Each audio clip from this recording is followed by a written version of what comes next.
Le personnel est fatigué, fatigué. En tout cas, on a beaucoup moins d'enthousiasme que la première vague, entre parenthèses, pour que les gens reviennent nous aider à nouveau. Parce que c'est vrai que ça demande quand même une remise en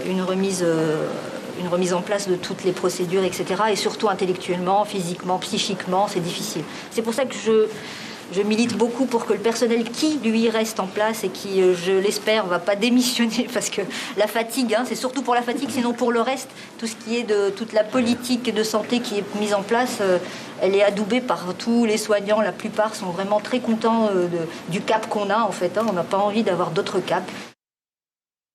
Ce que nous vivons tous ensemble depuis maintenant près d'un an et demi, c'est le front de l'épidémie et de la lutte contre le Covid-19. Vous avez ici tenu, comme d'ailleurs partout sur le sol français, contre l'épidémie, pour protéger, pour soigner, mais dans un contexte sanitaire un peu particulier qui a été le vôtre. Une première vague moins forte, une deuxième vague très dure, on en parlait de août 2020 à janvier 2021. Et au moment où nous nous parlons, avec ce fameux variant Delta, une épidémie qui est en train de reprendre. Et donc, moi, mon message est simple à cet égard. Le premier, se vacciner. Tous les soignants que j'ai pu voir depuis le début de mon passage ici ont été clairs, limpides avec moi. Nous croyons dans la vaccination, nous sommes pour la vaccination. Et je veux ici dire que vous êtes tous engagés dans des métiers de science et du soin, vous le savez ô combien. Lorsque la science donne des armes, il faut les utiliser.